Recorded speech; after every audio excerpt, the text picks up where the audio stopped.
All right. Hello, everybody, and welcome to the Dark Story Tournament of Sonic Adventure 2 Battle. My name is your everyday speedrunner, and today I'm joined by Proving Pilot 16. How are you doing? Oh, I'm good.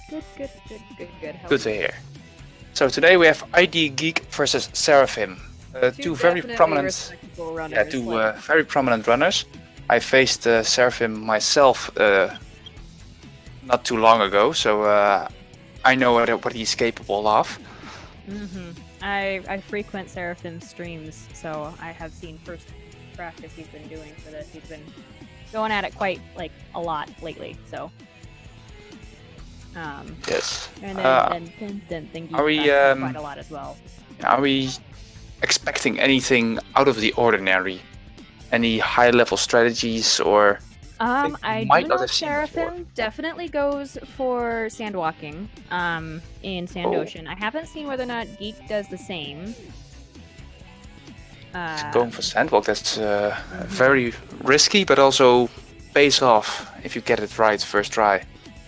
He usually Seraphim usually bases it with whether or not he's getting it consistently during practice as to whether or not he goes for it in his runs or in a race. I hadn't gotten the chance to see his practice stream earlier, but I think he will likely go for sandwalking as it's kind of been built in and around his run. Yes, I saw he got a new personal best not too long ago. Yeah. It's got verified 13 days ago, or maybe it's 14 now. He's been working on this as well to submit for IDGeek this year, so. Oh, also Dark Story, or? Yeah, Dark Story, Hero Story. I don't think all stories, but also. It's going to be a bit. Oh, it's going to be the Bit War. The well-known Bit War. So. Yes. I would love to see myself some Sonic Adventure 2 at Games Done Quick. It's been so long. I would love to see it as well. I'm looking forward to IDGeek this year. Can't go this year, sadly, but. I wish I could go as well, but I'm at the other side of the world. Maybe SGDQ, that's my hope, but... PSG annual was where I went to this year. Nice. It's a smaller European speedrun marathon. Yeah, I haven't gotten the chance to watch that one at all, but I've heard of it. Definitely seems like it's a lot of fun for everyone out in the European area. Yes. So I was there for 6 days and it was a whole lot of fun. Nice. Nice people from, I wouldn't say much different countries. I think I've seen quite a few nationalities though. And where it looks like we're off. So first, Iron Gate. If you want to explain the mech movement, I'm more than welcome to, or I can, whichever you prefer. Well, I'll explain the mech movement. Short story, it's annoying. It's really annoying. To keep your speed with the mech, you need to take your corners in a very specific way. And sharp corners, you want to jump, because you can take sharp turns in the air without losing as much speed, or if you're lucky, no speed at all. You lose all of your speed. And a little thing to build up speed easily is to walk in one direction and then the other direction, and straight the other direction. We'll see more than enough in this run. It's an easy, and easy is it's a broad term. It's a quick way to get your speed going. I should mention this match is a best of 3 as we are in the next leg of this tournament. So whoever gets to 2 wins the fastest wins. Basically, it's the gist of it. Yes, I believe every race from now on will be a best of 3. So what we're seeing here is we are seeing both IDGeek and Seraphim going for the speed shoes little trick here. Basically, you get enough rings, you hit the checkpoint, gets you speed shoes, and it means that you can go fast. Because, you gotta go fast. Indeed. And they look like they're very neck and neck. Yeah. IDGeek, Seraphim is pulling is a little bit ahead, I think. No, they just entered the same room almost at the same time. yeah, I think Seraphim started this game a little bit earlier. Yeah. Just a split second, but you can see they're about a second apart right now. I wouldn't be surprised if we saw some pretty high-level tricks from these two runners, because they're both quite advanced in the game. Yes, as of right now, Seraphim is on 6th place. And if I remember correctly, IDGeek is 12th. And they're not that far apart, time-wise. So, bosses in this game, I'm gonna quickly explain Hotshot. I'm sorry, didn't mean to cut you Oh, off. go ahead. So bosses in this game really don't understand how to handle constant hits. So with pretty much every boss, if you hit them consistently and in a correct time frame, they'll just be stuck in place. For this one particularly, they wanted him to jump in the air because it saves about a second, I would say, just based off of the animation. I believe the standing death animation is 2 seconds slower. Let's see what blue white with letter V. I would have taken it. Stone statue treasure. This is not a I don't know good if I would have gone for the gun storage area. That can be a super interesting piece. Yeah. Two huge So- pillars. Yeah, so Rouge is basically the RNG dependent thing. Did I just see a free piece for Seraphim? I think I might have on the opposite side of the map. I could be wrong. I was focusing on Geek for a second, who's now in his last piece. Oh, he missed a free piece. He didn't check for it. Could have checked for that one, but he got a time of 41 seconds, which is not completely terrible. I didn't see one for Seraphim. I'm going insane. I think I saw a leaf. How is that? Anyway. Yeah, those leaves look like emeralds shards sometimes. They do. So the RNG, basically, you gotta look for the pieces. They're hidden everywhere. They can either be really nice to you or really mean to you. Usually pretty mean because it's Dark Story, and Dark Story is mean. So. Yes, in the later stages, the later RNG stages, it will only get worse. Mm-hmm. So this The is difference- Sand Ocean. Sand Ocean, we're gonna see how they do it. Looks like Geek is going for Sandwalk. He So didn't get it first try. Sandwalking is quite a difficult trick because it's a completely Seraphim got hit. Basically, And- what it does is if you hit the sand the frame that you hit a ring balloon close by, which is what Seraphim was able to get. Geek accidentally missed it. It's a difficult thing to hit because it's impossible to see it.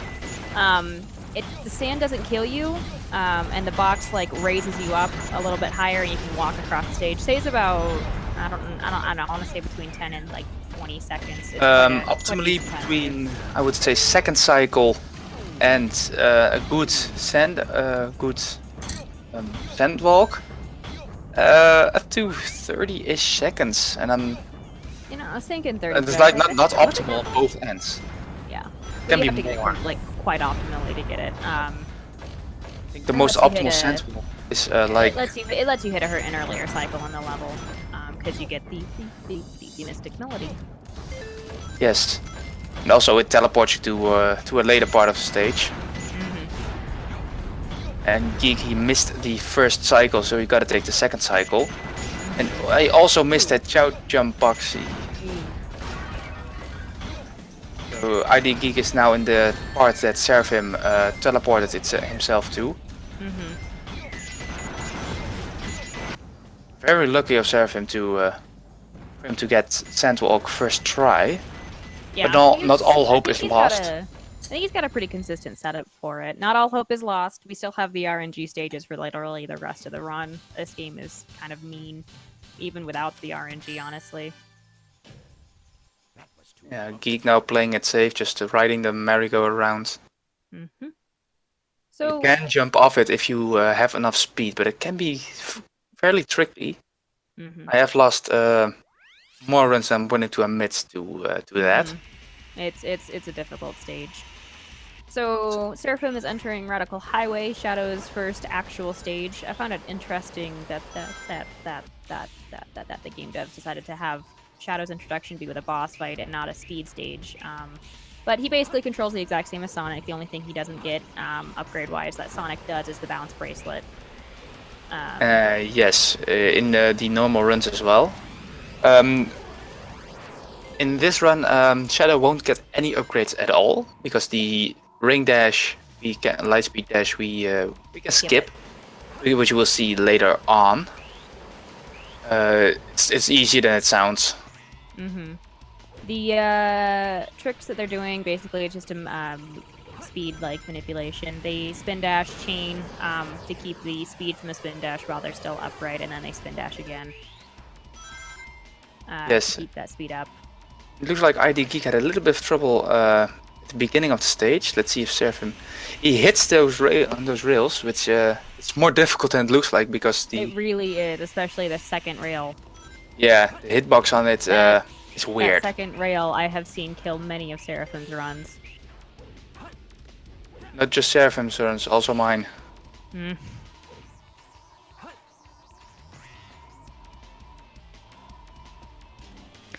So in terms of differences between Hero and Dark Story has much more like difficult RNG to work with.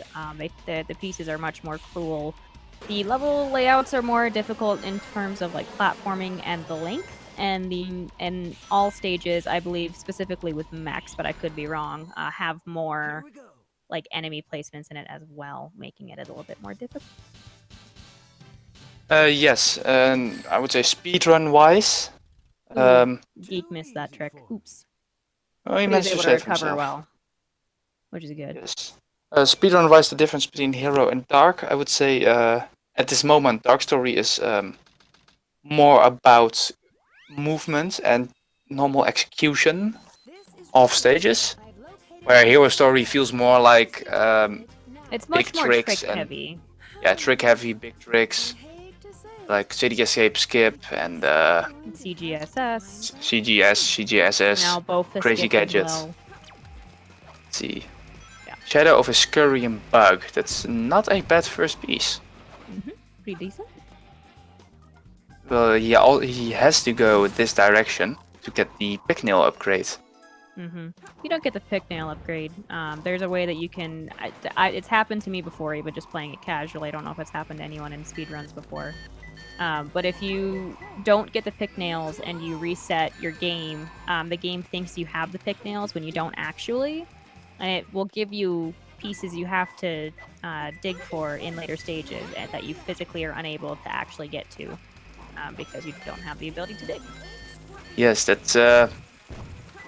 I've had runs where I technically could have skipped it.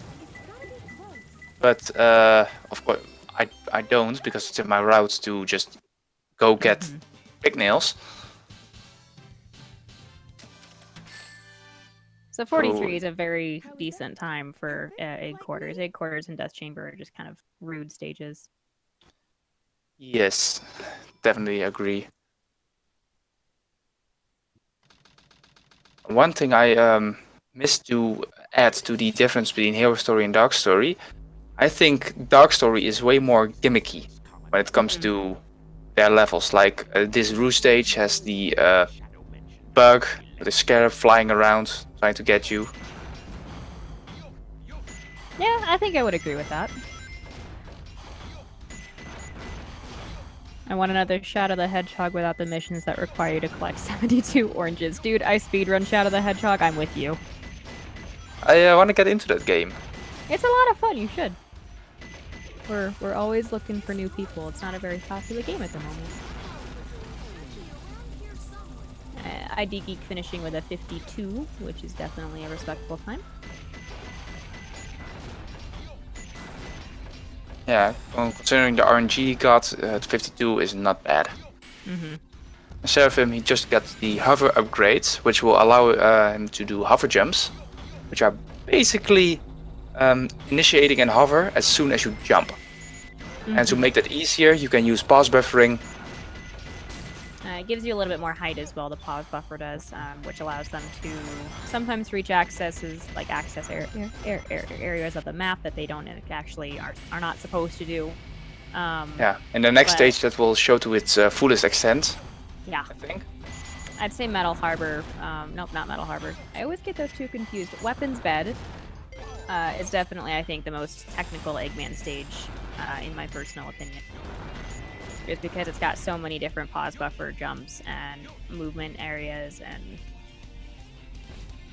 Yes, I see where you're coming from with that. It's indeed a very difficult stage to learn. Once you've mastered it, yeah, it gets easier, I would say, but still you have to watch your movement because it is a mech stage. Seraphim is now in the auto-scroller section of Hey, look, this it's stage. Big the Cat! It's Big! Shout out to Big the Cat. Big the Cat. It's obviously the best character in any game ever. IDGeek over there, you just saw what was a pause buffer. You'll see it a lot more in the next stage coming up. I also found it interesting because the mech stages for Eggman have 5 auto-scrollers in total. If you're playing casually, you can skip one of them, I believe, in Cosmic Wall, and that's coming up. You can skip both of them. You can skip both of them, but it's faster to hit one of them.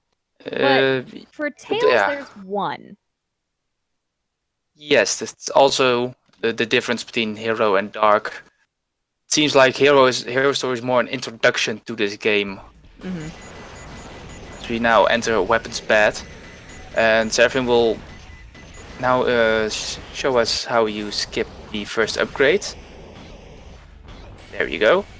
You skip the big cannon upgrade, which would normally allow you to destroy metal boxes without the light gray ones.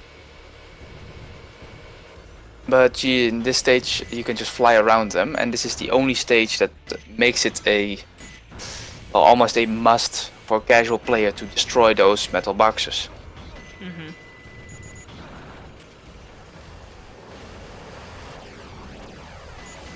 And I'm wondering if Seraphim will go for the ring route in this stage. I don't know if he does, but let's take a look and see.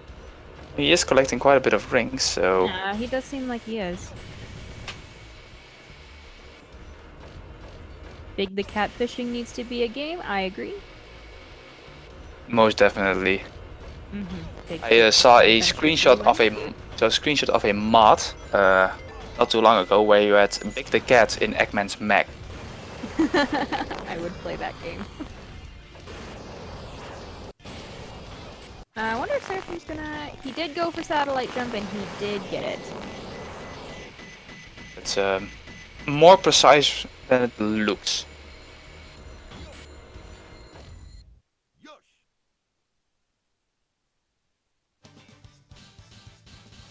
Let's see how IDGeek will handle the rest of this stage.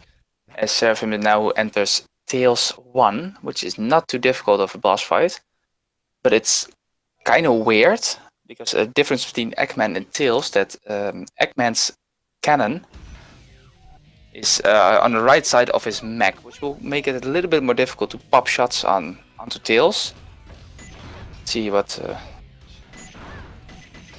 strategy Seraphim will use. Alright.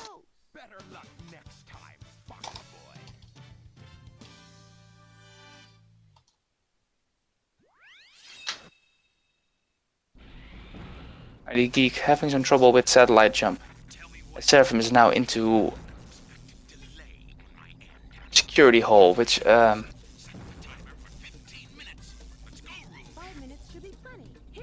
RNG hell.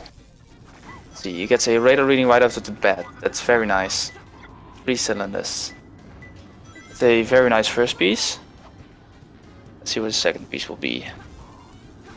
Hiding up there. It's also not a bad piece. Quite a bit of good luck right now. Let's see what he will get for it. Are you able to hear me now? Yeah, I can hear you. You're not low and crackling. piled up containers. Oh, Seraphim did get no save pieces.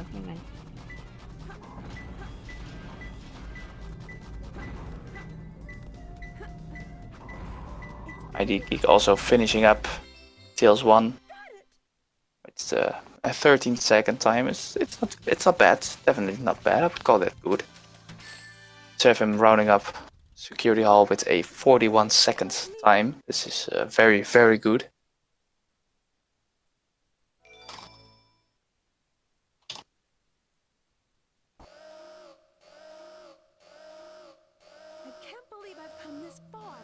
Seraphim now in the flying dog fight. Geek gets a safe piece. The second piece, safe piece, is not too good. He has to open up the right color safe now.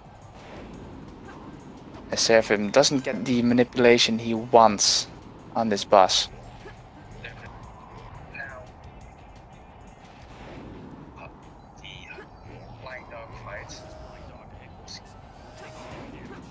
Alright, it looks like my co-host is having some technical difficulties, which will be fixed shortly.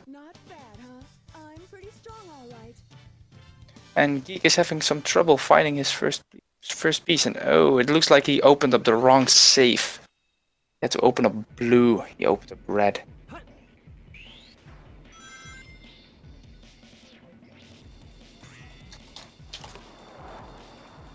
Seraphim is now into white jungle.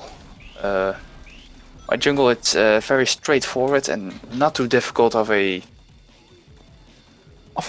shadow stage. No crazy tricks or anything. He got the letter L as his last piece. Finish up at a time of 1:28, which is not ideal, but with the RNG he got, and a small mistake he made by mixing up his hints in his head. Because the hints in this game are set to a certain point. The same hint will always correspond to the same piece, but what hints you get and what pieces you get is pure RNG. Now, IDGeek is also in Flying Dog. Let's see how he does it. He gets the first hit, that's very nice. Check, check, check. Am I okay? Yeah, you are okay. I can hear you loud and clear. Oh, good. I don't know what the deal was. I did my Melters had the same problem earlier today. Yeah, I don't. This is a little weird. Anyway. The Geek is having some trouble with Flying Dog getting his hits off. Finish up with a time of 41-42. As Seraphim is now finished up White Jungle with a time of 1:38, which is very, very good. I'm not surprised he got that.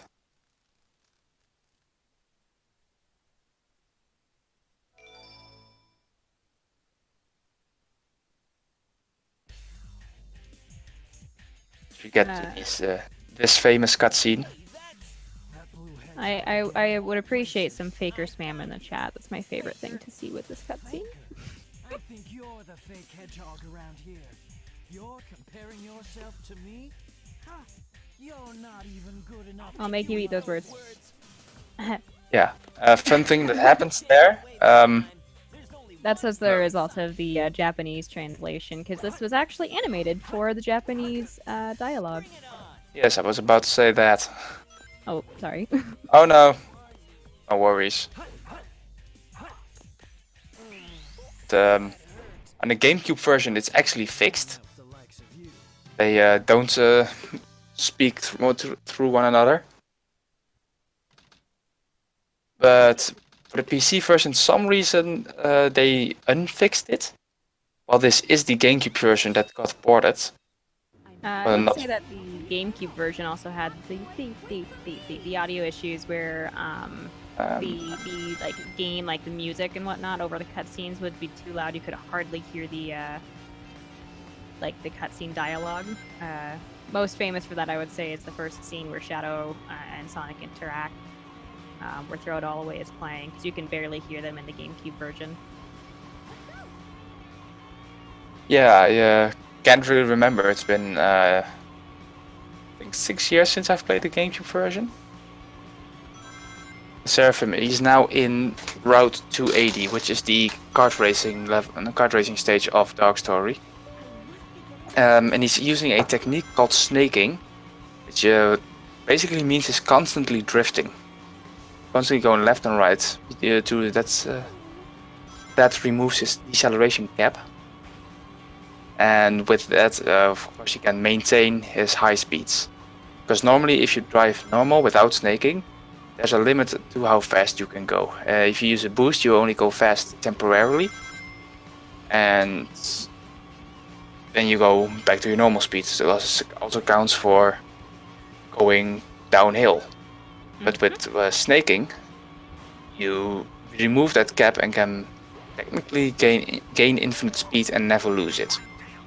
A downside of snaking is you can't build up speed on your own, like you would normally would from driving if you are driving too slow. It's also a bit more difficult to control, I would say. Some of the turns are a little bit sharp, and you can run into the walls and the cars and spin out quite easily. Yes, that's true. Both runners are following a specified ring route that they get, because every 20 rings in both kart racing stages, both Tails and Rouge, you get 20 rings, you get a boost, and they'll save those boosts for long stretches of road, accidentally hitting a car, accidental spinouts, going up any kind of an incline, anything that would make them lose their the speed that they're at that currently they'll use the boost for. Yes, Seraphim will now keep this boost he has for the final stretch, because he's now leaving Route 280. He didn't hit that car as it despawns, because apparently if you hit a car as it despawns, you despawn the entire stage. You just straight up die. Yeah, and if you Get die in... this highway, I would be scared to drive on this highway. Yes, it's not supported at all. It goes over the ocean. It's very, very not well planned. Also, cars disappear. That's maybe something someone at city counciling should look at. Yeah, I would agree. I mean, there's like missing parts of the road. There's missing like rails. Yeah, These cars don't use their blinkers. Like, come on, guys. Yes. Rings all over the place. City needs to look at this. I'm also wondering where Rouge got Skyrail. that car. I don't know, but it's an interesting car design. Yes, it fits Rouge well. Seraphim is now in Skyrail. Care to explain Skyrail for me? Yeah. So Skyrail is a really fun stage, whether you're speedrunning it or you're doing it casually. It's got a lot of really cool tricks and whatnot. So basically, what they did there is they jumped off the rail, going onto the pumpkins. They will spin dash up to get up to what is Church Mountain for Knuckles. And doing all of that basically saves, I would say, like 45 seconds. You can finish this stage optimally within 45 to 50 seconds. Yes, really good runners will get times even lower than that. Earlier today we had Aura Ace versus Dage, and I believe both runners in their first race got a 42-43 second time here. That wasn't so hard. So I like the fact that they use the assets from Pumpkin Hill in. Yeah, it shows that it's in the same universe, same place, same world. Just as this boss fight.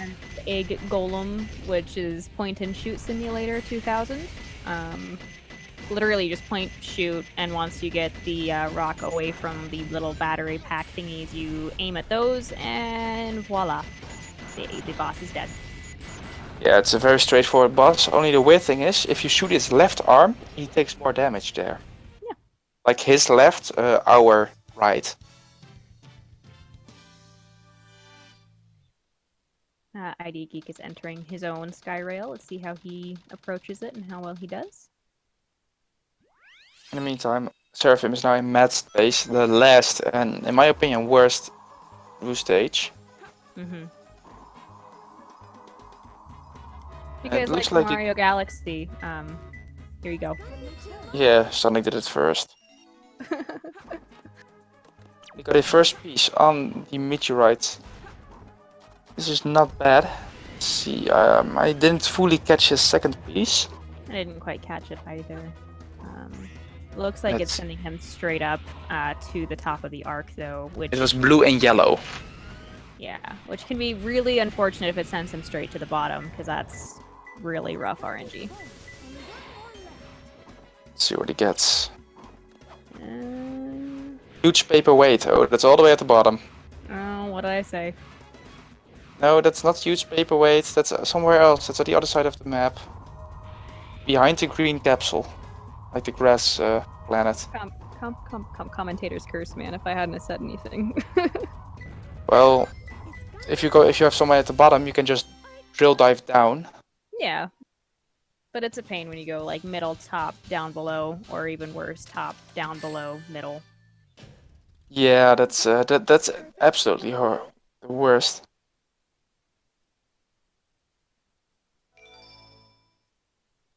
But Seraphim managed to do it quite well. Got a time of 1 minute 3 seconds, which is Pretty good for the stage. plain at. Would you like to explain the Knuckles fight? Yes, I would say 15 to 16 seconds. That's one way to describe it. Because this fight doesn't take too long. If you just do constantly drill drive into Knuckles, we kill him as shown within 20 seconds. Which is important because at the 20-second mark the floor opens up, hot air blows both Knuckles and Rouge everywhere, and from there on out trying to kill Knuckles is a absolute hell. From there, it's just you're gonna have a bad day.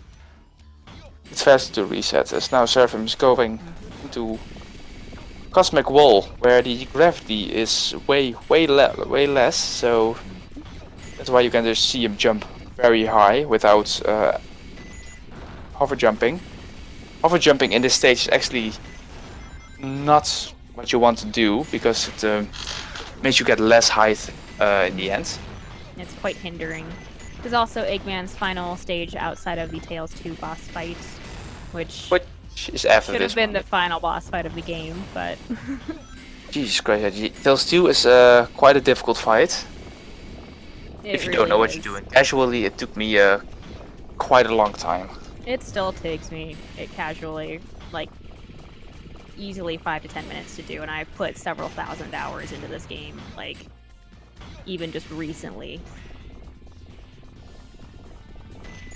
Yeah, I think overall I've put several thousand hours in this game. And Seraphim is now going for the Cosmic Walls clip out. Let's see if what skip he's going to use. If he's going for Does look Russian like he skip went or for Russian skip. he's going for Russian skip. So now we'll see this for the next 2.5 minutes.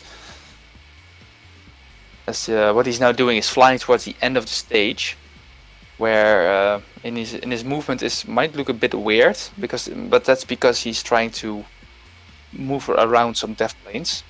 Yeah, it doesn't look like it, but there are invisible kill planes all over this stage. But from here on out, it should be just straightforward. Yeah. Maybe make it sound like this is a difficult skip. Not at all. It took me 10 minutes to maybe 15 minutes to learn. Just had to know when to turn and when to what to do when you clip out. I think the clip out, getting your position going on right. with Geek's camera? Goodness. Well, he got a sub 15 seconds Knuckles, Camera which was is having a lot of problems. yeah, sometimes it does that. Sorry, I have ADHD. Welcome to Games if I Before see something that I don't understand, I'm just like, whoa, what's that? Yeah, welcome to Games Before 2005. Cameras are bad. What are those? Someone once told me, if you're playing, you're playing an old game, if you're thinking, what the hell is the camera doing? especially for games where you're like, the whole gimmick is you're supposed to go fast. And it's even an issue sometimes with current modern Sonic games. How do you have a camera control when you're going faster than the camera can catch up? Because that's the point of the game, Yeah, Sonic 06 is something we don't like to talk about. I'm learning that game. It's a lot of fun. It's a glitchy mess. It's so fun to abuse, though. I would love to have a remake of that game, or just a PC port. So modders might be able to fix it. I'm really excited for the fan recreation that's going on at that game. It's been shown off a couple of times at Sage 2018 this last week. Yes, as IDGeek got the clip out flawlessly as well, and it looks like he's going for the normal skip, which is 5 seconds faster if he does it optimally. Seraphim finished up with a time of 350, I believe he will get. Does look 350, like it. 351, 352. It's still very respectable. Everything under 4 minutes is very nice here. Let's see how Geek will handle himself in this part of the stage. It's not something we see often. But from here on out, after round 3, I think we'll see it more and more. Because what Seraphim did with Russian skip, it's the thing most runners do. You don't go for tower skip, and that's something completely different. I will not talk about right now, since let's talk it's not about relevant. Dale's great big screw you laser that he's about to use against Seraphim. Yeah, this laser deals a whole lot of damage. I think it will kill you in 3 hits if you are on full health. Seraphim was just 1 hit away from the laser. Honestly, think that it would kill you in 2.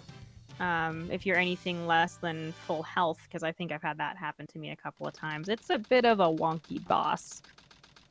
Yeah, he also has another special attack, which he fires a barrage of rockets at you. But you don't see that too often, unless you die. And Seraphim is now in the last action stage. He missed a small jump. Otherwise known as the gravity tubes are buggy and scary and will kill everything that it touches. Run. Yes. Thing. If you hit them at the wrong angle, at the wrong speed, you're just dead. Oh, playing through this the very first time as a kid was rough. Yeah, I had some trouble with the stage as well. I mean, they look pretty like normal when you're like just watching it, or if you've never played this game. But the rules they play, the rules they play are guidelines more than rules. If you go too fast on them, you'll fling off and die. If you stay on them too long, you'll fling off and die. If you land on it wrong, you'll clip through them and die. Yeah, if you land on the top of it, or top of them, the chances are very high you'll just clip through it and die. No reason, just death. And if somehow that doesn't happen, good luck getting off of it. Because it doesn't want to work. Yes. Because the gravity goes towards the center, and if you land in the center, it just won't let you go. Also, Seraphim now going for the mini skip. The stage is filled with small skips. Let's see if he can keep his gravity. It does look like it. He will now just use his messed up gravity to fall towards a ladder part of the stage. I think comparing average runners will be 10 seconds faster doing it this way. 5 to 10 seconds. But, this stage has quite a lot of small optimizations and small skips. You can also call this the stage of mini skips. So let's see if Seraphim will go for this skip. It does look like it. Skip without a proper name yet. Go fast skip is what I call it. No, I just call it too. Yeah, I've heard people call it tube skip. I've people call it nameless skip. I believe Tommy told me the actual name for it at one point in time when I was commentating, but I don't remember. I've usually just called it tube skip or final 2 skip or something like that. I call it don't attempt yet because I'm not good enough yet skip. Seraphim, he finished up with a time of... Oh, okay, Geek. Geek Alright. Geek just really no Geek. Oh, Seraphim is in the last fight of the game. It will probably take him about 20 seconds, 16 to 20 seconds, I would say. So they're homing attack. They're gonna homing attacks Sonic in a very specific rhythm to allow them to get consistent hits and basically skip all of the teleporting around because for some reason Sonic has chaos control. I don't know how. That gets explained in a cutscene that we don't watch. Because Sonic thinks something along the lines of, "Hey, I'm a hedgehog as well. Maybe I can use chaos control." If you want to get technical, he always did because he's got supersonic. But I mean, Yeah, I don't know. it's a weird game. Basically, we can't let Shadow be cooler than Sonic, so Sonic gets the same ability as Shadow. Yeah, and let's not talk about Silver the Hedgehog. Oh With- goodness, Yes, that guy. that guy. Yeah. So Seraphim does need to sit through the credits in order to be able to hang out and everything because they don't start the matches consistently the same way. So we will wait till Geek finishes out his run, and then we will start at the same time as well. So Yes, Seraphim's probably just standing up and stretching, going for a drink. You can't skip this, but he probably knows it won't do anything, skipping the credits. might give him a bit more practice time, but with how Yeah, close Geek is, it knowing won't be long. Seraphim, he won't. Now, once he gets into the zone, he just kind of hangs out Oh, there. IDGeek feels it. It's a very, very unfortunate way to fail this skip because if you fall at that side of the gravity tube, there's no way to save it. Almost no Yeah. way. You die. What? What? Just What? What? Okay, I thought we were going to see something new, that he would fling himself That's past. what I thought too. It would have been very, very cool to watch.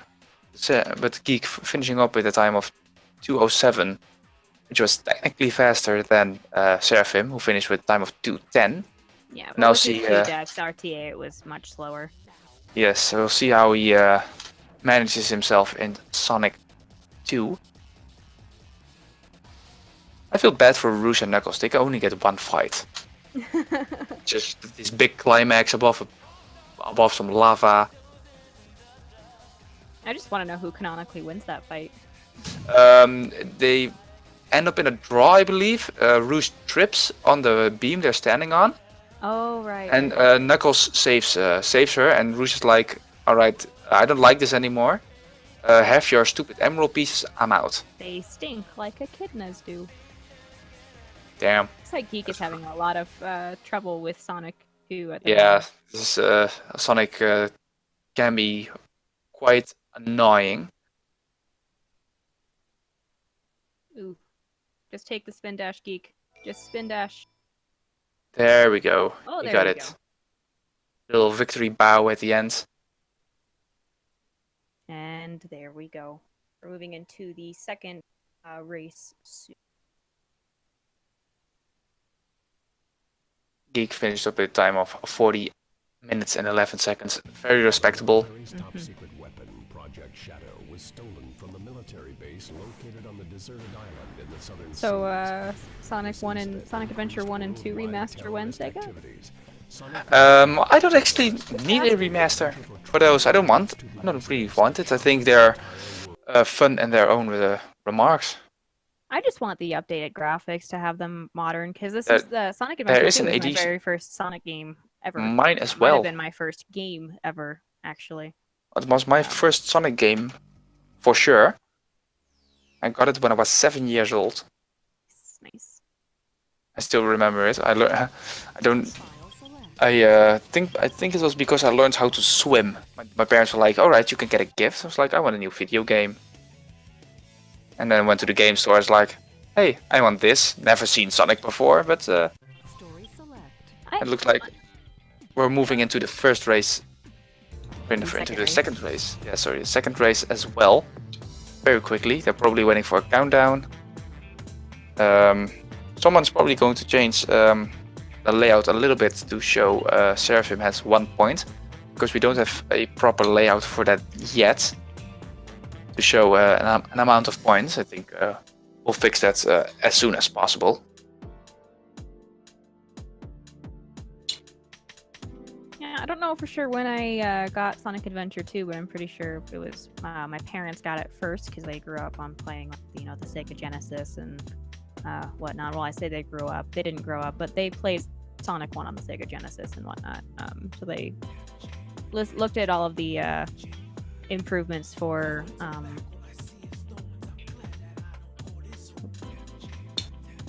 Oh, sorry, I was making sure my internet didn't die. Did that happen? Yeah, me too. There's nothing happening. Yeah, there we go. There's No, nothing that's happening. There we go. It's just this. Okay. Yeah, we're changing Seraphim's name real quick to show he has 1 point. There we go. And But they got Sonic Adventure 2. They let me play it. It was a lot of fun. They found out that Shadow the Hedgehog is my favorite character. They got me Shadow the Hedgehog when it came out, and they got really confused. I'm still confused about that game. I haven't got a chance to play it, but Be prepared for a lot of edge. That's about the gist of it. all right. First times Shadow cussed, my parents turned to me and they were like, "What did he say?" And I was like, "I don't know. He's playing a game." All right. It looks like the runners are having a little bit of a stare down at this moment. See who's the coolest. It's obviously Shadow. Shadow's the coolest. He even says so in in Sonic 1. Technically, No, I Shadow still was sorry. think Big the Cat is the coolest. Oh, yeah, you're right. Disregard what I just said. It's obviously Big the Cat.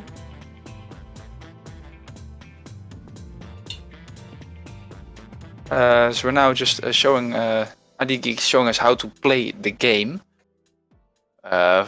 which not all of us know. So pay attention here.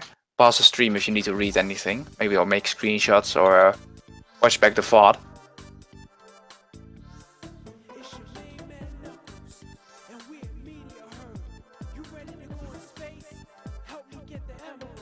A Shadow the Hedgehog. That is exactly correct. Ah, yes. Is he changing his he's changing his voiceover language to Japanese? Interesting. Interesting.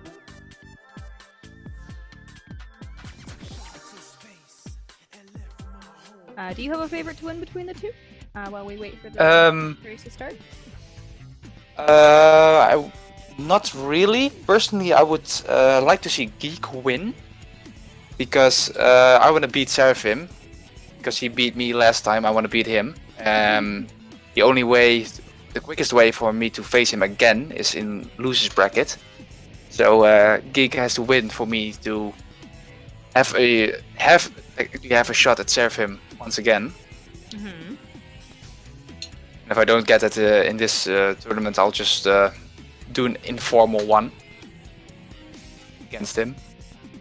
I've already told him I want a rematch.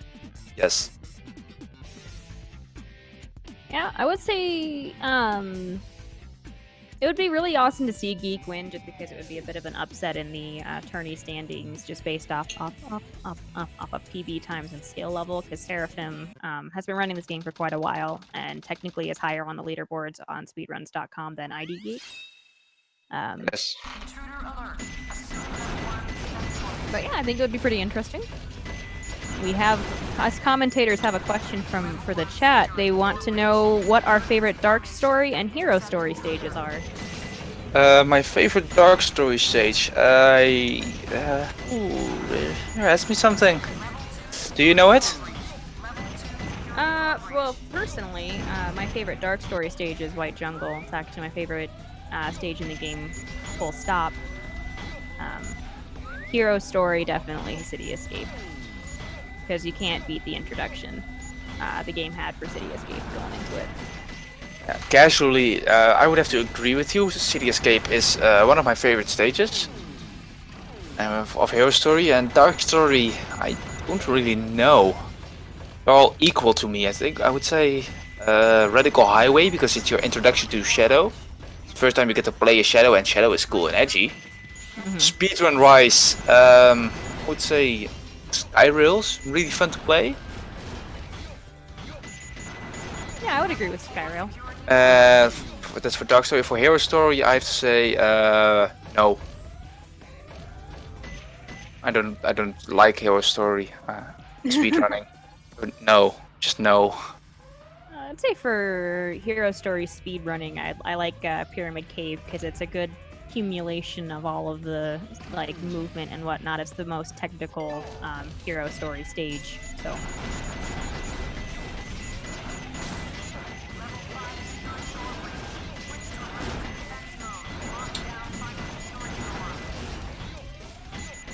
Yes, I'm seeing Hidden Blaze and Weapons Bed. Weapons Bed is also casually a very, very cool stage because you get to blow up everything.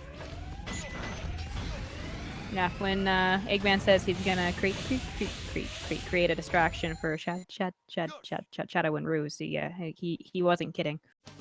Yeah. I wonder how much one of those robots costs. Probably a lot. And then the amount he destroys. I want to know how Eggman pays for all of his endeavors. Crime. Thinking one block of robots holds 18 robots. I wouldn't be far off if I'd say there's one robot would cost between 10,000 and 15,000. I think more of the higher end. Grabbing my calculator real quick because I'm not going to do that out of my head. Saying 18 times 15,000. You're doing some maths. Is for one block would be $270,000 for one block, and there are a lot of those blocks. I can like 10 of them, so that's A lot of money. 2.7 million for just those robots. As Ooh, looks like you got a free piece. that's nice. Seraphim has a top piece as his first piece, which is terrible. Not the most wonderful thing. Also, we have those. I just remembered. You also they have those fighter jets in those stages. Oh yeah, let's not forget the fighter jets. Those are probably at least $1 million each. Yeah, that's. Let's see how much a F-16 costs. The F-16 CD has a unit cost of $18.8 million as of 1989. All right. Commentators, in your opinion, what is the worst stage in Sonic Adventure 2? All of Hero Story, speedrunning wise. Casually, I would say Crazy Gadget, because I never got to pass it as a child. Dark Story, speedrun wise, Sand Ocean, because Sand Ocean. Casually, worst stage. It's kind of hard to say because I have a lot of nostalgia to this game. I would say Security Hall, because I had a really tough time beating it as a child because I didn't speak English back then. I didn't know what the hints meant, and you name it, and then have that 5-minute timer. Yeah, I couldn't imagine trying to play it and not being at least somewhat knowledgeable about the English language or Japanese, because those it treasure basically hunting makes the game like unplayable almost. the treasure hunting stages were just brute forced. Just go in directions until you get readings. That's fair. And for all stages, all treasure hunting stages, that's very possible and very doable, casually speaking, except Security Hall. For me, I would say. I mean, I'm assuming you're referring to like all stories of Sonic Adventure 2. If you're referring to that, whatever the very final stage is, something that says Cannon's Core, is a massive pain because of all of the artificial chaos. But casually for both stories, I would say Eternal Engine in Hero and Sand Ocean, both speedrunning and casually for Dark Story. And then speedrunning Crazy Gadget, because CGSS is pain.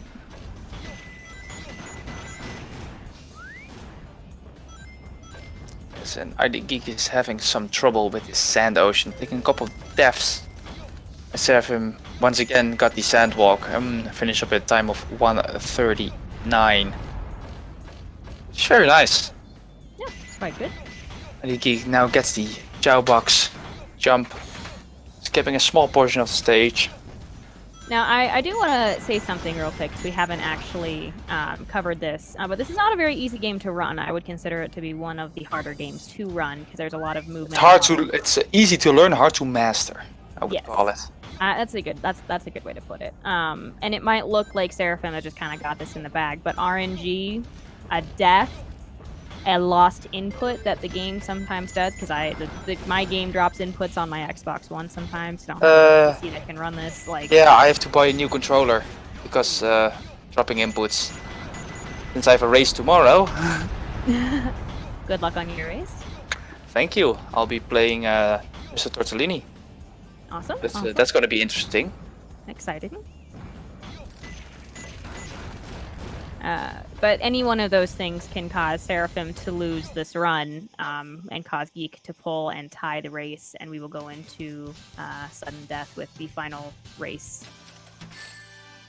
Yes, and it's still anything can happen.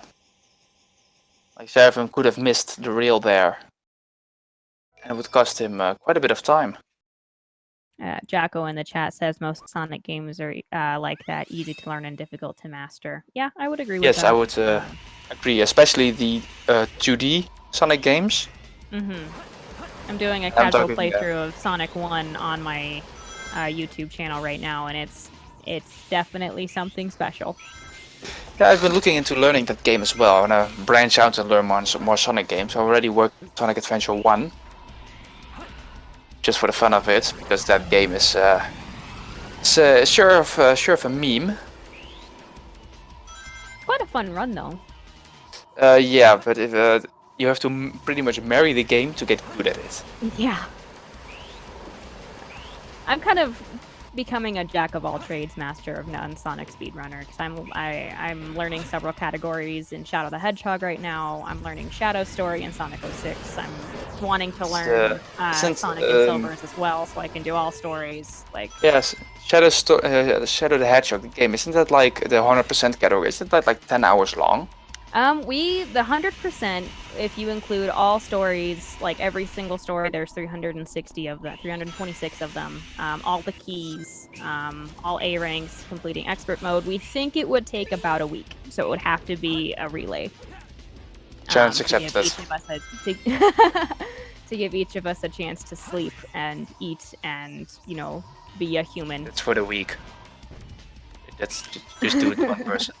I'll see if I can pick up a copy of it tomorrow, if it's cheap. Oh, you should. It's a lot of fun. Mine was quite an expensive copy because it was at a novelty game store.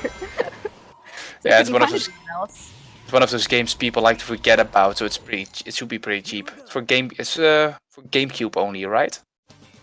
It is for GameCube, PS3, Xbox One, or PS2, Xbox One, right? Like the original Xbox. Oh, the first Xbox. Yes. Which is the fastest? What's the fastest? Well, it depends on the category that you're wanting, because we go through RTA. Xbox has the superior loading times. I run on a 360 because I don't have an original Xbox, nor do I have the funds to. It's backwards compatible, right? 360. It is. Yeah, it is. But it does cause some problems. Like the game does sometimes really enjoy crashing on loading screens. Inputs can get dropped. It running on Xbox 360 versus original Xbox provides its own challenges. Yes, that sounds like I'll have to wait a little longer before when I get rich. Yeah. But once you when you get rich, I agree, because if I wanted to do everything that I wanted to do with video games, I'd need several $100,000.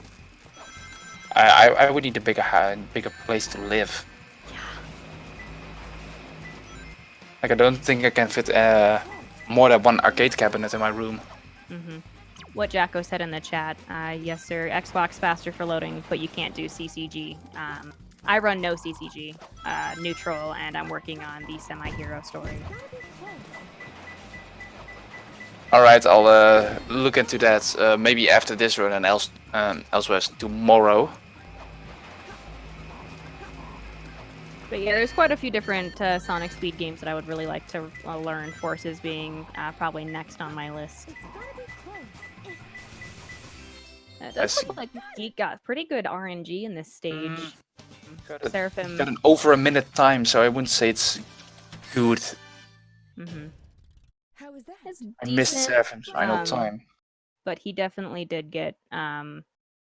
He also had some problems with his movement that I saw as well. So Yeah.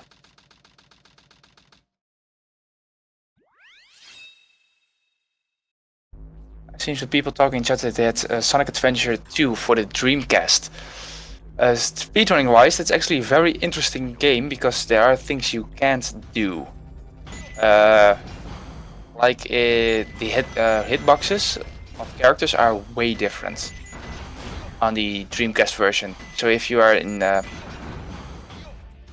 security hall, if you got a safe piece, you can just stand outside of the safe and spiral upper, or whatever Rouge's version of that move is called, and you get the piece because your hitbox gets so big, you can just grab it. each system has its varying degrees of difficulty. With any game, I noticed it a lot with Shadow the Hedgehog. It's very prominent in Sonic 06. You basically have to run on Xbox 360. You cannot run on PS3 because the loading times are just atrocious. And since there's no in-game timer, we run on RTA. So. Yeah, would be able to fix it if we get a PC release. That would be fun. Sega, if you're watching, please. Give me a call. I can advertise that for you. Yeah, I got a tiny following on YouTube. I got people who would buy it. I think everyone watching would definitely buy that. I think that if they just to relive. remastered it and they fixed the problems and they made what it was intended to be, like, no one would have a problem with a re-release.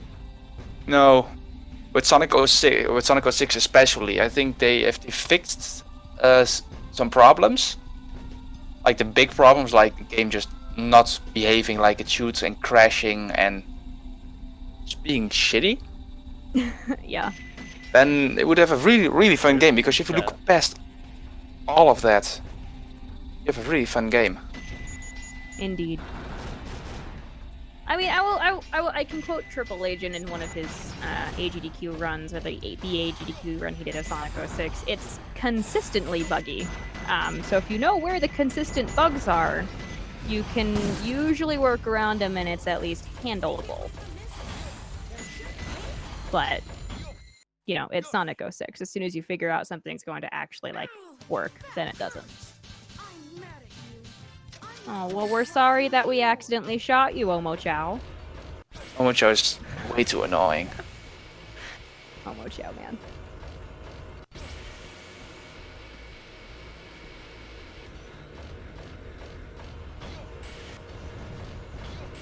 Yeah, a fun thing, Omochao can actually work against you sometimes. If you die in Flying Dog, if you respawn, the fight restarts, Omochao will give you a hint about the fight. But Omochao can and will destroy boxes if he gets near them. He also gets in the way completely when you're trying to attack the boss.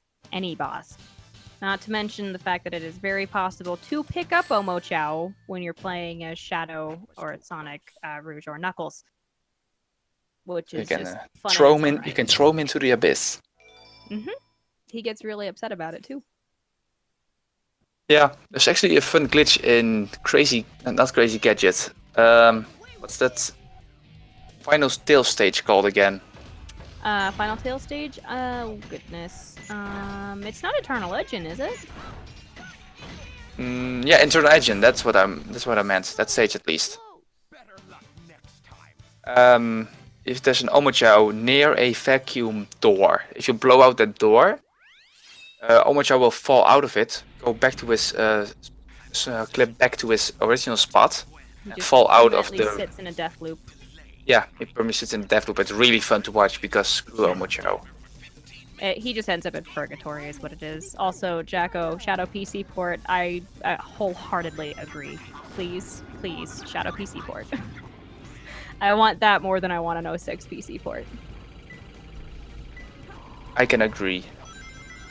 Let's get some good ports going. Let's get the retro gaming going.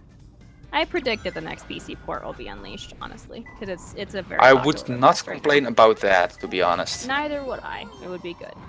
Seraphim is getting stellar RNG at the moment. In the air. Ooh, that's very, very good. Again, Hey, 2 times in a row, no Seraphim. save pieces. That's very nice. Yeah, the save pieces are really annoying. I'm sure that you covered this when I was having my tech problems, but good lord. Yeah, you have to, for those who missed it, who just tuned in, you have to open up the save by hitting a switch that's in a different part of the level. And sometimes you get the wrong switch and it takes just a whole lot of time, and this stage has a 5-minute time limit, which casually playing this can be atrocious. Let's see how Seraphim deals with Flying Dog See at if this he's time. able He to get doesn't. the movement manipulation that he was trying to get last time but missed out on. Looks like he got it. Got it? Yeah, he got it. There you go. This is what it's. This is the standard strat for Flying Dog. He gets trapped in a corner and sits and hangs out, and it makes the boss a lot easier. Makes the boss very easy. Usually, Also- I always thought that manipulation was difficult to do until I found out. Wait a second, I can just stand in this position perpendicular to Flying Dog, and it will be easy. Mm-hmm. Also, fun fact: Flying Dog and Heavy Dog make appearances in Shadow the Hedgehog. Oh, I did not know that. Mhm. I love cameos. They just don't actually like they're actual boss fights, but they don't actually look like these SA2 boss fights. That's a shame. Mm-hmm. I like it when games make their all of franchises make sure all of the games have like they make sense with each other. Like Big the Cat appearing in this game. Mm-hmm. I believe he's in every single stage. There are cameos in every stage. There are also cameos in all of the cutscenes if you trigger them correctly. Huh. Did not know that. Probably Then my again, favorite- I mostly look away during cutscenes and Mhm. do other things. But Say we my see favorite the big cat. cameo. Yeah, we will see him up close in this stage in White Jungle. White Jungle. Coming up quite soon. Going and Seraphim got the wall run. Awesome. Mini wall run. Also a mini skip. And here we go. Here comes Big. No, it's not here yet. It's the next. It is. There's the next vine. It's coming up now. Once he hit the spring on the end of this. There we go. And he's on the right of the screen. There he is, sleeping in the tree. Where's Froggy? Probably being He probably froggy. ran away again. Yeah, that's why Big the Cat is everywhere. He ran away. Mm. Here we go. Seraphim finishing up White Jungle as Geek gets into it. That was Geek has got quite a gap between him and Seraphim. He'll need Seraphim to die at least once and get really bad RNG to catch up. Knowing Seraphim, that might just happen. The dying part. Seraphim does kind of get some pretty crummy luck when he gets good runs going, unfortunately. I found you, Faker. Faker. I think you're the fake hedgehog around here. You're comparing yourself to me? Ha! You're not even good enough to be my words. I love that cutscene.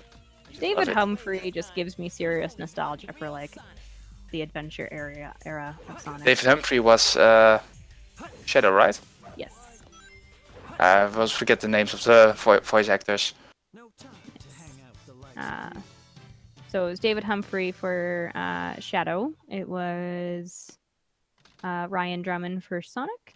And that's about the extent of all of the people I know. Nice. All I know after that is that Rouge was the train station person in Sonic Adventure 1. Yeah, I can actress hear did the that. I overhead can for hear that. that.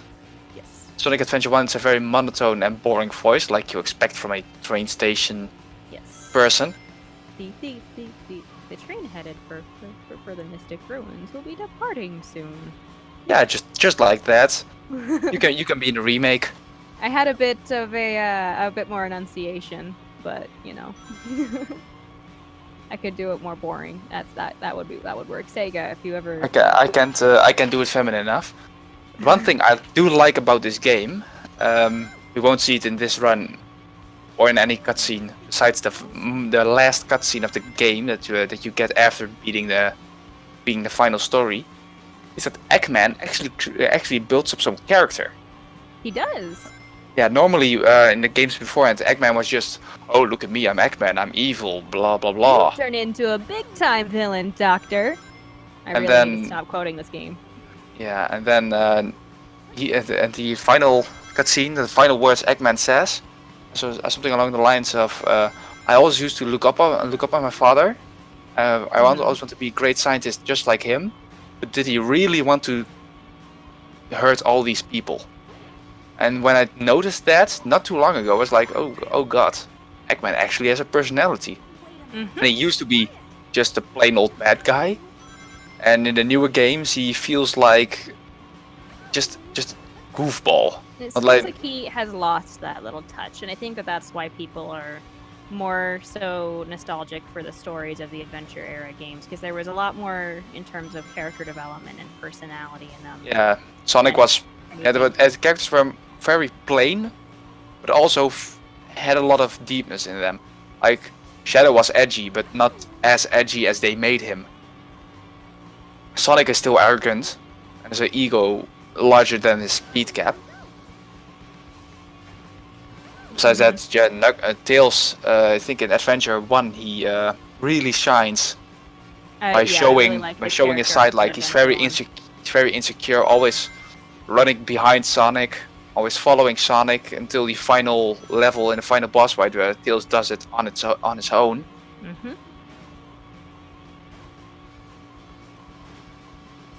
Yeah, I miss that. Yeah, I miss that level of character development. Mm-hmm. Yeah, I think they've tried it a couple of times since, but I think they need to maneuver away from the goofballness of the Sonic games and then get back into. I'm not going to say similar stories to the adventure era, but similar types of stories. Yeah, a very similar story wouldn't work nowadays because people are very much like, we need deep stories with good narratives and all. And well, this game is from 2003, 2004. The original is even older, where story like you play as good guy, you fight bad guy was good enough. Yes. And by saying, and now I'm saying that out loud, I actually kind of think that we can use that nowadays. Mm-hmm. A Sonic game where just plain old, you are a good guy, fight bad guy. That's it. Yeah, that makes sense. I mean, I appreciate the darker stories for any video game. It doesn't matter what it is. And so the more serious storylines of Sonic have always been my favorite Sonic games, which is why this is my favorite Sonic game of all time. Just because it has that darker story and the darker elements of it, but it's still got some of the lighthearted bits in it too. And it very much is, bad guy, good guy, fights bad guy ends up turning good guy and fighting the actual bad guy. It's a lot of fun. Yeah, bad guy having a change of heart and start doubting his view on everything. Mm-hmm. That wasn't so hard. Knuckles got all It didn't take much. It didn't take much for that to happen, and I'm slowly reading chat as well. Knuckles used to have a character as well. Now they just make him look like a brute idiot. as far as I know. Yes, they And do. they like the Oh, Sonic they Boom. kind of changed it a little bit in Forces. He actually took on the role of being the Resistance commander, and I appreciated that they stopped with the meathead role and actually gave him not that personality. Yeah, before that, before the meathead brutes, he was kind of this lonely protector of the Master Emeralds, and he was fine with that. He just did it, and it was his job. He didn't know any better, and I can still respect that aspect of Knuckles.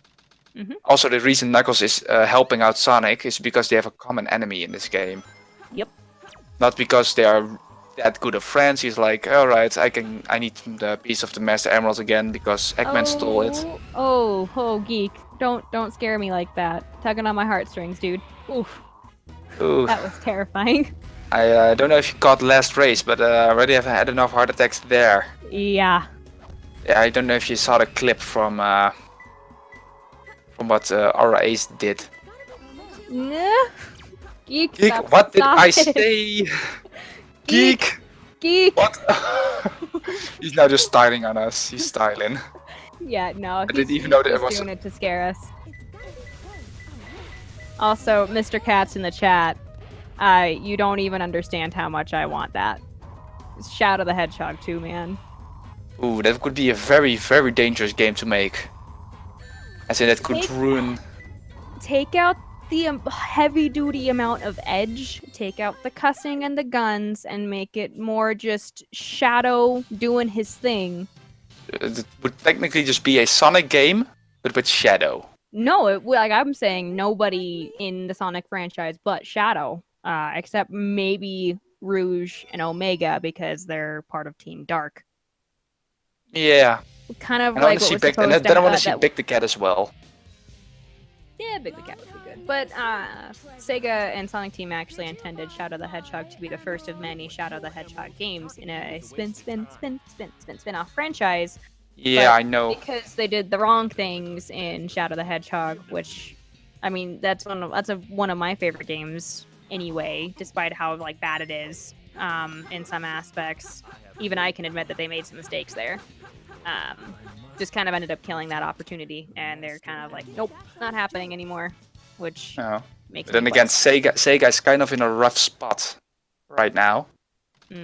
They managed to save themselves with Sonic Mania and kind of with Sonic Forces. Sonic Forces is a very specific taste of video games, if you ask me. Like, not everyone will like that game. I still have to play it for myself. I know. enjoyed a lot of aspects of it, but I do think that there were some things that fell short. They should have left classic Sonic out of it. They should have. One of the things I thought when I saw the trailer, like I like the idea of making your own character and playing as your own character. Because it's only really fun if you are heavily into OC creating. See, the interesting thing about that is that I'm really honestly not. But I play a lot of action RPG role-playing type stuff. Like, I play a lot of Fallout, I play a lot of, like, Dragon Age, you know, those kinds of games, right? And this kind of brought that element that those games have already had into it, where you just create your character and you play as them, but it's not an OC necessarily unless you want it to be. Yeah.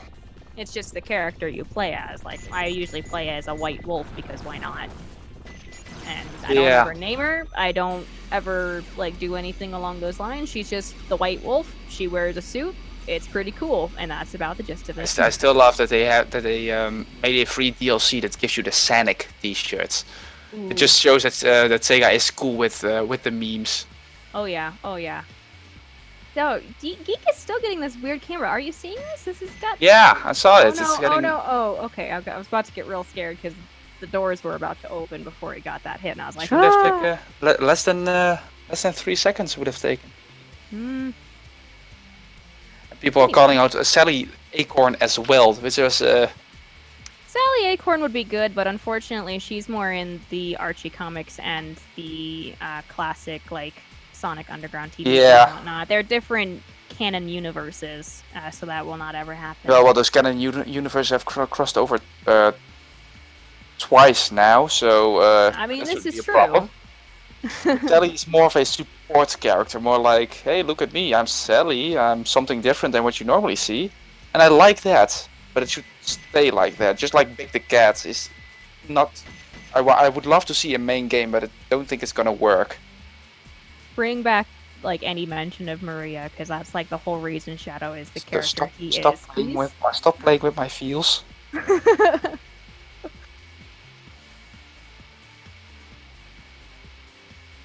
mean, Maria is indeed the reason why Shadow is Shadow.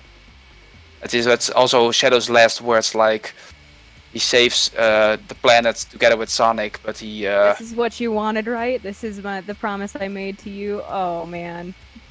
It's like, that one point that you see, oh, Shadow also has feelings. Shoot. At this point, you have been building up Shadow as this kind of a bad guy with a... But he has that a doesn't know reason better. for it, and that's like the whole thing with bad guys and what bad guys are missing in Sonic universes right now is they don't have a reason to be bad. Shadow has a reason to be bad. Yeah, but first it starts off, he doesn't know better, just Eggman sure tells him this and he just believes it. Mm-hmm. Oh, also, Raiko, I do agree with you. Chaos is a very good character and I would love to see him return in a main Sonic game. It'd be nice if we actually got to fight him in Sonic Forces. Do you know how salty I am that I didn't get to fight Shadow in that game? That wasn't actually really a salty. thing? I am so upset. Like, he gets defeated, spoiler alert, in a cutscene that damn. mimics the shadow kicking Silver in the head in a Sonic 06, which is a good throwback and it's a great cutscene because of that. But like, I wanted a Shadow like boss fight. Yeah, I can see that. I'm not the only one who was upset by that. Is that why Shadow is so edgy nowadays? Is because no one mentions Maria? No, but for real though, like probably. What have you done to Sonic? I'll never forgive you for this. Also, fun fact about the voice actors for Sonic Adventure 1 and Sonic Adventure 2. The voice actor for Tails in Sonic Adventure 1 is the brother of the voice actor for Tails in Sonic Adventure 2. Oh, how cute. Yes.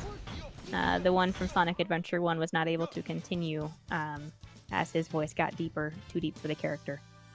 Yeah, that often happens with younger voice actors, that they get replaced. That's why often they use women for male characters, or younger male characters, because they can constantly keep that voice.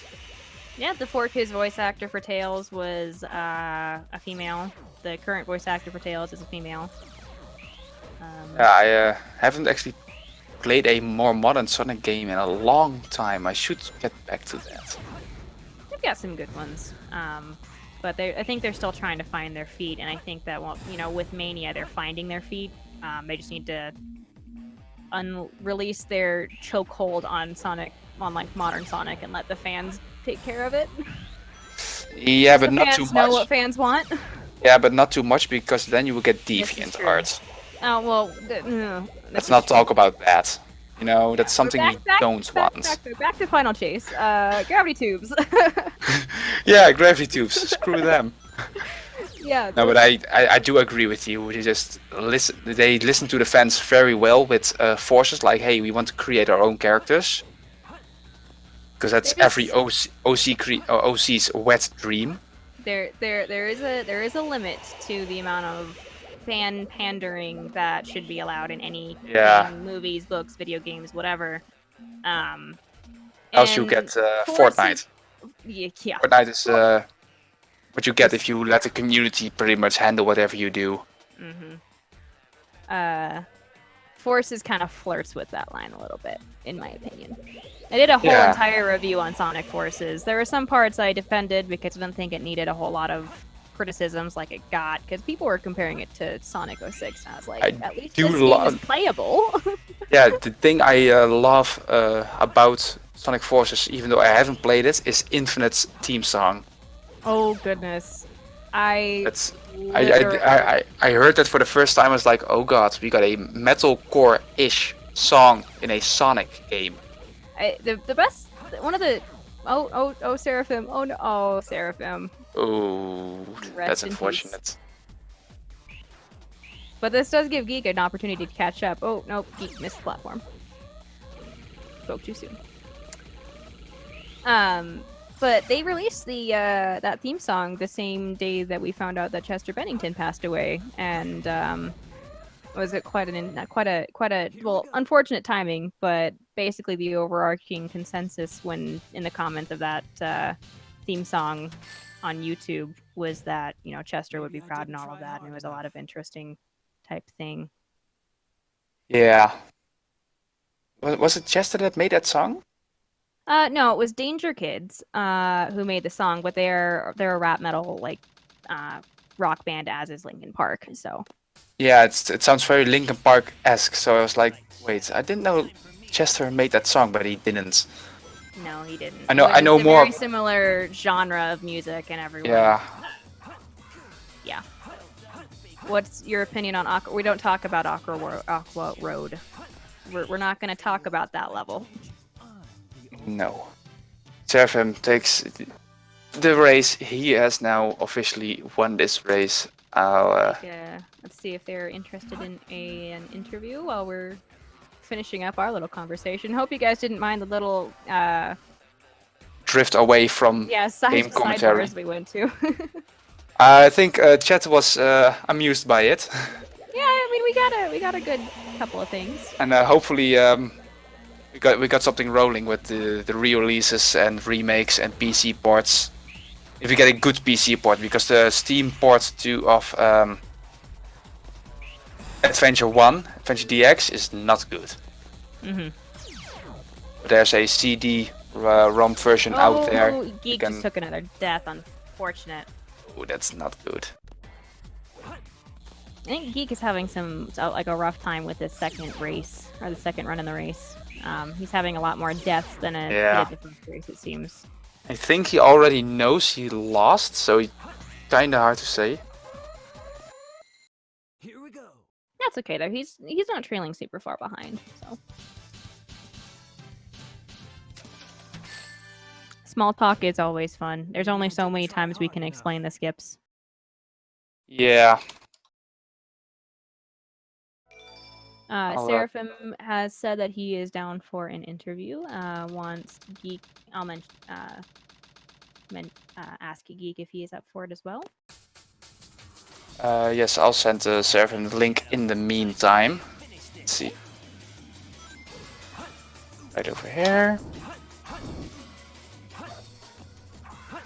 Where was the... Alright. He just got slingshotted back from Sonic. That's unfortunate. Alright, well, we wait for Seraphim to get in here. And for Geek to finish his last bit of the race. Alright, Geek is also good for an interview. Would you mind sending him the link as well? Oh, of course, I will. Let's see. You probably actually got him on Discord. I've only got him on the server. So.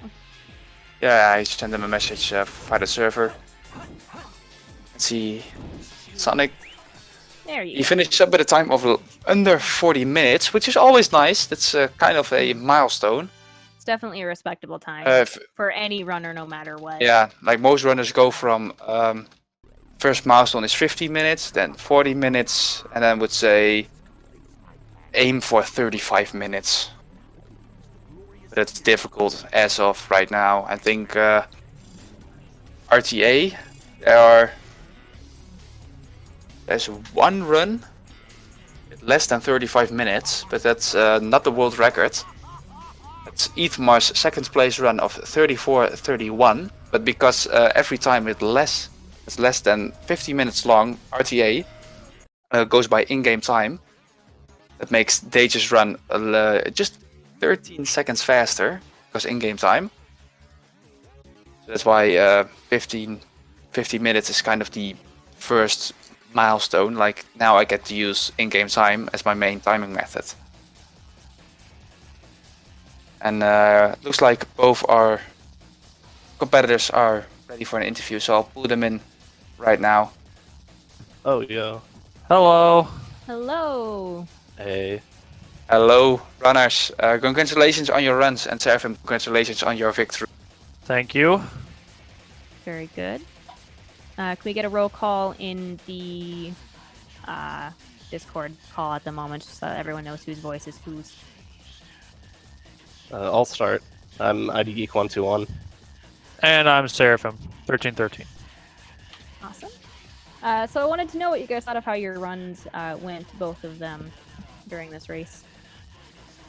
Well, I don't think my runs went very well. I had some parts where I was playing... I guess I had, like, sections where I was playing extremely well, and I was comparing against Seraphim for the whole second race, and I was making big mistakes and, like, slowly catching up, and then I make another big mistake, slowly catch up, but... Yeah, I did notice in the second race you were kind of struggling a tiny bit on some of those. You were dying quite a bit more than you did in the first one. Oh, yeah. Sand Ocean was a real pain in the butt for me. Oh, yeah. But, I mean, you still got sub 40, which is incredibly good. oh yeah, that's a pretty good time. I'm a bit disappointed with how I did in a final chase, because I practiced that stage a lot, but I kept messing up on the first checkpoint in both races, and also at the very end. I ended up getting like a really good segmented time though. I got like a 157. Yes. Yeah.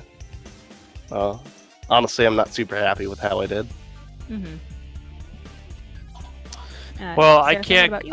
I can't complain about getting 236s. So I am overall really happy. The funny thing with this second race is if headquarters had gone a little bit better and everything had stayed the same and final chase had done the same, I would have probably PB'd. So I played really well. I lost 20 seconds in headquarters and 18 seconds in final chase, and I ended the run 24 seconds behind. So I could have PB'd by almost 20 seconds if those two stages go better and everything else stayed the same. So Yeah. I noticed that egg quarters were giving you a bit of trouble the second. well, the biggest thing with that was I got an altar room piece, and what I should have done is I should have reset and gotten a different piece, because you have to go to the blue room to get the upgrade. So I always forget if second room is in green or altar, so I just need to remember that at that piece you just got to reset on it. Mm-hmm. Well, it's good to know for the future for both of you. But it feels good to get 236s without ESG. I mean, that's not a pretty easy thing to do. So I'm happy with my consistency in this particular set, and I hope going forward I can continue that, because there's only been 6 runners, including myself, to get a 36 on the leaderboards. So both of my runs I had were pretty much top 10 runs, so it felt really, really good to play that well in this tournament, in this match. It's for sure, because even though Geek didn't play as well as he wanted to, he's definitely a strong runner. I think he was the 5th seed coming in, I was the 4th seed, so rank wise we were pretty close to each other, so I'm glad I was able to play well enough to win. Oh yeah, you did great. We were discussing before the match started that it would be interesting to see how this went because of the 2 seeds that you guys were at being so close to each other. Yeah, honestly, before the match started, it could have gotten either way. Yeah. I think the biggest thing in both races, for me at least, was I hit sandwalking twice, and judging by the timing comparison that I saw, Geek had some more struggles on Sand Ocean.